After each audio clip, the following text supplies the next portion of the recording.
Assalamualaikum warahmatullahi wabarakatuh. Baiklah anak-anakku sekalian, untuk pertemuan sekarang Bapak akan menjelaskan tentang kitab Allah Subhanahu wa taala sebagai petunjuk bagi manusia. Ya. Semua kitab yang diturunkan oleh Allah Subhanahu wa taala kepada rasul-rasulnya yang menerimanya itu bertujuan untuk agar supaya kitab-kitab tersebut itu menjadi petunjuk bagi umat manusia, ya, terutama umat Islam. Ya. Kalau di zaman sekarang, zamannya Nabi Muhammad SAW, yang dijadikan pedoman hidup itu adalah Al-Quran. Ya. Namun pertanyaannya, apakah Al-Quran itu sudah menjadi petunjuk buat kita? Apakah Al-Quran itu sudah dapat menjadi petunjuk untuk kita? Ya, itu pertanyaannya. Jawabannya mungkin ada dalam hati kalian, ya. Kalau misalkan kalian sudah bisa sholat, ya, berarti itu Al-Quran sudah menjadi petunjuk untuk kalian dalam hal tentang ibadah yang bernama sholat, ya. Petunjuk untuk melaksanakan sholat. Kemudian kalau memang kalian sudah bisa melakukan puasa Ramadan misalkan, berarti Al-Quran sudah menjadi petunjuk atau hidayah bagi kalian dalam hal berpuasa. Ya, karena tuntunan berpuasa, tuntunan sholat itu merupakan petunjuk yang ada di dalam Al-Quran, ya. Nah, itu. Berarti kalau kalian itu ketika bulan Ramadan tidak berpuasa, berarti Al-Quran itu tidak menjadi petunjuk buat kalian, dikarenakan ada sesuatu dalam hati kalian mungkin, ya. Nusuk godin, entah. Berarti kalian tidak memanfaatkan Al-Quran sepenuhnya, ya. Karena Al-Quran itu haknya adalah untuk ditaati oleh kita semua. Kalau Allah di dalam Al-Qur'annya menjelaskan tentang kewajiban berpuasa, kewajiban sholat, maka harus kita lakukan. Maka ketika kita dapat melakukannya, berarti Al-Qur'an itu sudah menjadi petunjuk untuk kita, ya. Kemudian nih, di poin 2 ada Al-Qur'an sebagai kitab suci umat Islam, ya. Tentunya kita sudah tahu memang, ya, bahwa Al-Quran itu sebagai kitab suci umat Islam, ya. Al-Quran merupakan kitab suci dari Allah Subhanahu wa taala yang terjamin kemurniannya. Nih. Maksudnya, sejak awal diturunkan sampai sekarang, bacaan Al-Quran dan isinya tidak mengalami perubahan sama sekali. Baik perubahan ataupun pengurangan, ya, itu tidak akan terjadi di dalam Al-Quran. Allah Subhanahu wa taala berfirman, A'udzubillahi minasyaitonirrajim. Bismillahirrahmanirrahim. Inna nahnu nazzalna dzikra wa inna lahu lahafizun. Artinya, sesungguhnya kamilah, ya. Kami di sini adalah, yang dimaksud adalah Allah, ya.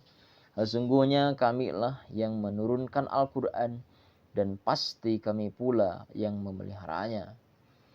Al-Quran surah Al-Hijr surah ke-15 ayat 9. Nih. Ketika Allah di dalam Al-Quran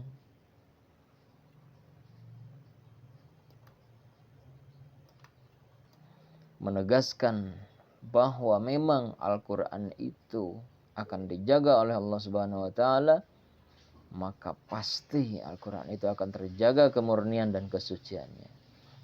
Dan mudah-mudahan kita semua termasuk orang-orang yang dapat memelihara Al-Quran dengan cara menjadi orang yang menghafal Al-Quran, orang yang mengamalkan isi Al-Quran, orang yang menyebarkan ilmu di dalam Al-Quran.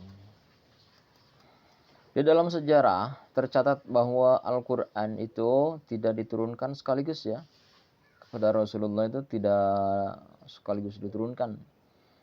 Seluruh ayat-ayat Al-Quran diturunkan secara bertahap nih. Sedikit demi sedikit dan berangsur-angsur dalam kurun waktu 22 tahun, 2 bulan, 22 hari ya. Atau kurang lebih 23 tahun ya. Kemudian jumlah surat ya yang ada dalam Al-Quran itu sebanyak 114 surat ya. Tentunya kalian sudah tahu ya bahwa surat di dalam Al-Quran itu ada 114 ya. Dan mungkin di antara kalian ada yang beberapa kali khatam Al-Quran ya, tamat Al-Quran. Mudah-mudahan ya dalam usia kalian itu setiap tahunnya atau setiap bulannya itu selalu khatam atau tamat Al-Quran. Ditinjau dari masa turunnya, surat yang diturunkan sebelum Rasulullah Sallallahu Alaihi Wasallam hijrah ke Madinah itu dinamakan surah Makkiyah. Sedangkan surah yang diturunkan setelah hijrah ke Madinah itu disebut surah Madaniyah.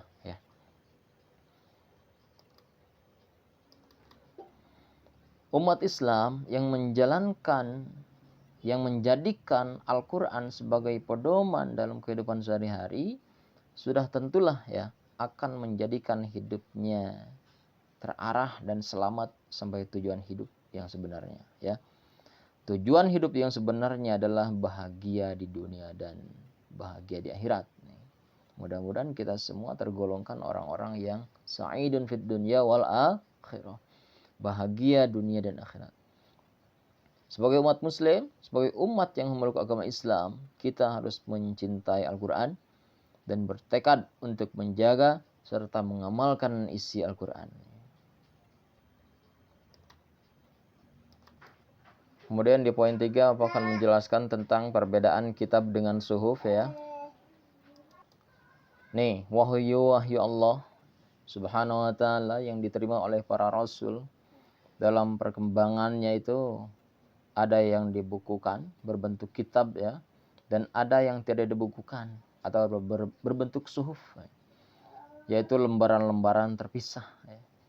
Namun keduanya itu sama-sama berisi firman Allah Subhanahu wa taala yang diberikan kepada para nabi dan rasul ya.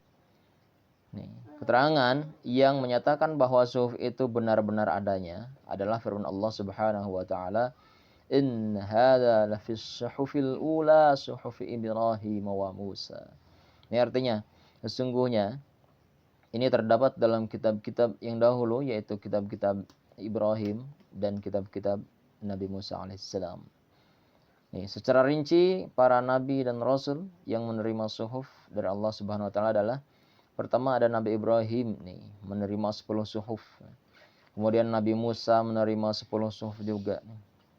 Nah, kitab dan suhuf ini mempunyai persamaan dan juga perbedaan.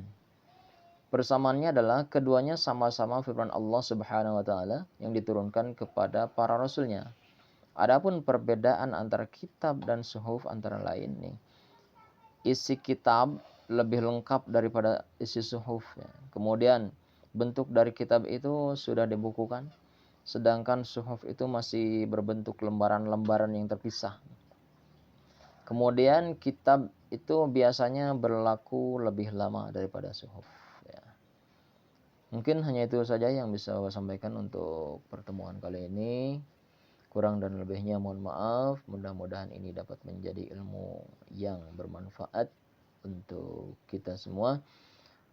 Ilmu yang menjadikan kita tertuntun hidupnya senantiasa dalam jalan yang diridhai oleh Allah Subhanahu wa taala. Amin ya Allah ya rabbal alamin.